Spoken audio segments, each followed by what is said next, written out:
हैं। इस प्रकार कर्म के शुभ अशुभ बंधनों से तो मुक्त होगा। और हे प्राणियों के लिए एक सा हो, मुझे किसी से ना द्वेष है और वो ना किसी से प्रेम है।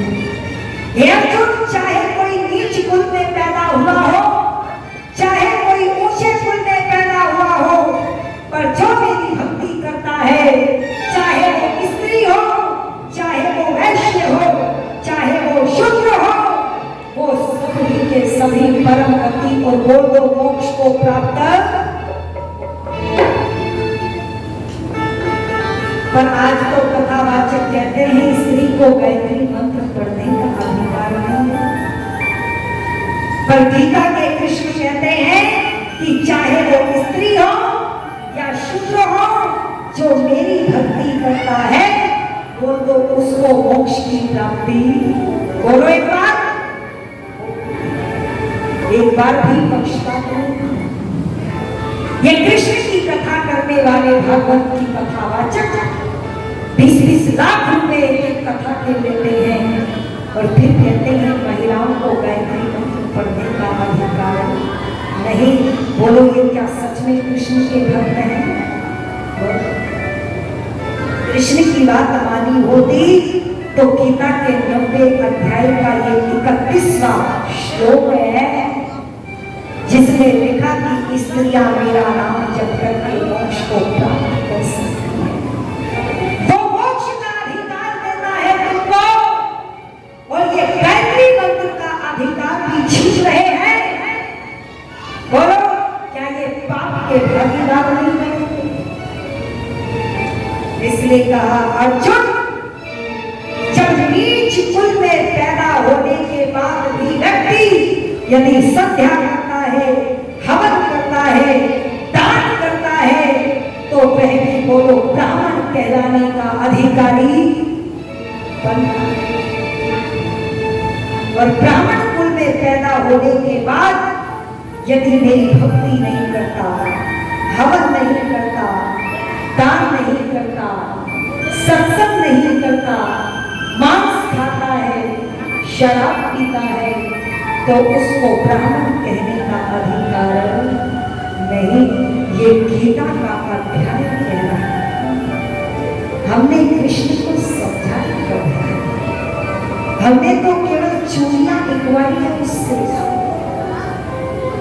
हमने समझा नहीं वो कितना बड़ा है।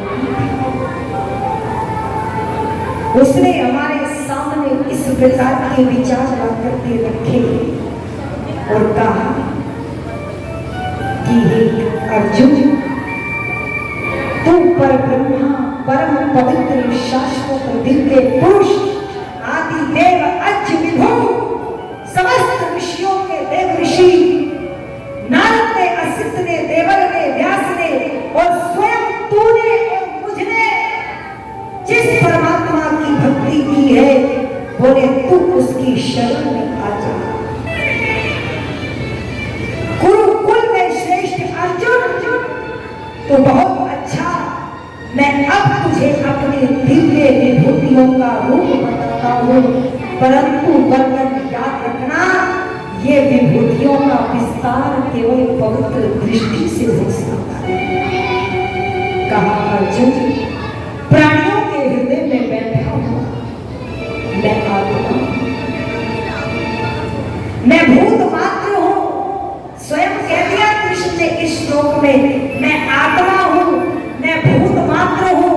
भूत यज्ञ के 5 तत्व से बना हुआ हूँ, मैं मध्य हूँ, मैं अंत हूँ। अर्थात वो अपनी भक्ति की बात नहीं कर रहे, यहाँ पर वो अन्य किसी सत्ता की भक्ति करने की बात कहते हैं। अर्जुन, आदित्यों में विष्णु, ज्योतियों में दमकता हुआ सूर्य, मरुदगण में मरीचि, नक्षत्रों में चंद्रमा और वेदों में सामवेद, देवताओं में इंद्र और इंद्रियों में मन और प्राणियों में चेतना मैं हूं। रुद्रों में शंकर, यक्ष में, राक्षसों में कुबेर मैं हूं, और वसुओं में अग्नि और पर्वतों में मेरू। हे पार्थ, पुरोहितों में मुख्य बृहस्पति में मुझे समझना, सेना के नायक में कार्तिकेय में हूं और जलाशयों में समुद्र में हूं, महर्षियों में भृगु में हूं, वाणी में ओंकार में हूं, यज्ञों में जप यज्ञ में, स्थावरों में हिमालय में हूं, सब वृक्षों में पीपल में हूं, देव ऋषि में नारद में हूं, गंधर्वों में चित्ररथ में हूं और सिद्धों में कपिल में हूं। घोड़ों में अमृत मंथन के समय निकला हुआ उच्च श्रवा मुझे समझ ले, क्योंकि तुझे परमात्मा के दर्शन इस साधारण दृष्टि से होने वाले हैं। श्रेष्ठ हाथियों के इंद्र का हाथी ऐरावत में हूं, मनुष्यों में राजा में हूं, शस्त्रों में वस्त्र में हूं और गायों में कामधेनु, प्रजनन में कामदेव, सर्पों में वासुकी, नागों में शेषनाग, जलचरों में वरुण, पितरों में अर्यमहा, नियम में व्यवस्था द्वारा संयम करने वालों में यम हूं, दैत्यों में प्रहलाद हूं, गणना करने वालों में काल हूं, पशुओं में सिंह हूं, पक्षियों में गरुड़ हूं और पावन करने वालों में पवन हूं, सहस्त्रधारियों में राम हूं, मच्छों में मगरमच्छ हूं, नदियों में गंगा और विद्याओं में अध्यात्म विद्या हूं और वाद विवाद करने वालों में तर्क हूं, अक्षरों में आकार में हूं, समासों में द्वंद्व समास हूं, अविनाशी काल में सब दिशाओं का मुखवाला सृष्टि का विधाता परम पिता परमात्मा है। बोलिए योगी राज श्री कृष्ण भगवान।